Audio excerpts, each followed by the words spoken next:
Bonjour à tous, bienvenue dans cette nouvelle vidéo. Je parle aujourd'hui de la loi d'attraction et précisément sur comment l'utiliser. Nous avons vu dans ma vidéo précédente en quoi elle consiste. En fait, on peut créer tout ce qu'on veut dans notre vie. On peut amener l'abondance, l'argent, l'amour, les bonnes relations, etc. On peut amener tout ça dans notre vie en utilisant le pouvoir créateur de notre propre pensée.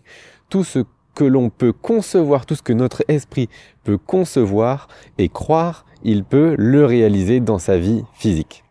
Et j'ajouterais même que tout ce qui est arrivé dans votre vie et tout ce qui vous arrive aujourd'hui est le résultat de la loi d'attraction, seulement vous ne l'avez peut-être pas encore maîtrisé jusque-là.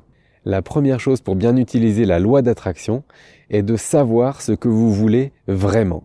Et c'est peut-être la chose la plus compliquée, parce qu'on veut tous peut-être avoir une plus grosse voiture, avoir une plus grosse maison, rêver de certaines choses, mais est-ce que c'est vraiment en alignement au plus profond de nous-mêmes? Quand je parle d'un alignement parfait, je parle d'un alignement entre le mental, les émotions et notre être spirituel. Je parle de ces trois niveaux. Parce que vous pouvez très bien vouloir une plus grosse maison, mais au fond de vous, l'argent ou disons que les choses matérielles n'ont peut-être pas autant d'importance et peut-être même qu'elles vous rebutent au fond de vous. Et donc en fait, si votre conscient veut une chose, mais votre subconscient en veut une autre, eh bien vous n'allez pas pouvoir le réaliser. Donc, première règle, être en alignement total avec soi-même et savoir précisément ce qu'on veut.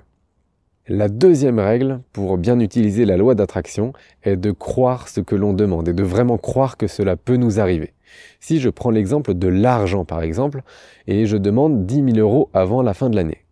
Je peux croire que ça peut m'arriver. Je peux me dire, ah bah tiens, c'est quelque chose qui peut m'arriver de telle ou telle façon, peut-être, enfin c'est quelque chose qui est réalisable.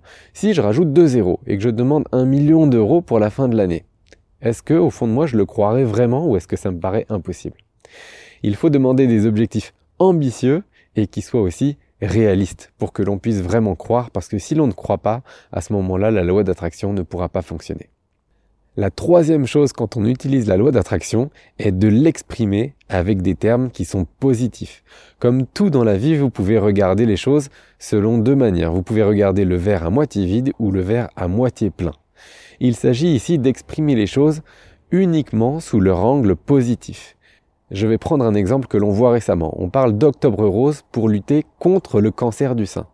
En utilisant le contre le cancer du sein, vous utilisez une négation d'une chose négative. La volonté des gens qui ont mis ça en place est que tous les seins de toutes les personnes soient sains, soient en bonne santé. Seulement, en gardant le mot cancer dans la phrase et en utilisant une négation de choses négatives, on va envoyer l'énergie de ce mot cancer dans l'univers et lui va trouver son équivalent pour nous le ramener. Une chose complètement différente serait juste de dire faisons Octobre Rose pour des seins en bonne santé. Honnêtement, ça ne paraît rien, mais juste regardez et exprimez vos sentiments, exprimez tout ce que vous voyez autour de vous dans des mots qui sont positifs. Vous verrez un changement instantané et radical. Le quatrième point pour bien utiliser la loi d'attraction est de désirer fortement ce que l'on veut. Il faut non seulement le vouloir au niveau mental, mais il faut également le ressentir. Et le ressenti est quelque chose d'extrêmement important puisque cela va nous aider à matérialiser les choses dans le monde physique. En fait, quand on demande une chose à l'univers, on émet une fréquence, la fréquence va trouver son équivalent et son équivalent va rester au début dans un contexte, dans un monde plus subtil. Pour l'amener dans notre monde physique, pour le matérialiser ici sur Terre, il va falloir l'ancrer en le désirant fortement, en mettant toutes nos émotions à contribution pour le matérialiser. Et puis remercier, exprimer votre gratitude, dites merci à l'univers pour cela. C'est le meilleur moyen pour attirer les choses le plus vite possible dans votre vie. Et enfin, la cinquième étape pour bien utiliser la loi d'attraction est d'attendre. L'univers a sa propre échelle de temps, vous avez la vôtre. Vous avez peut-être des idées, des attentes sur vous avez demandé quelque chose, vous les voulez dans les 2-3 semaines.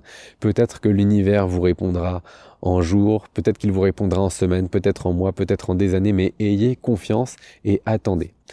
En fait, vous, la seule chose dont vous devez vous occuper, c'est d'exprimer le but, d'exprimer ce que vous voulez.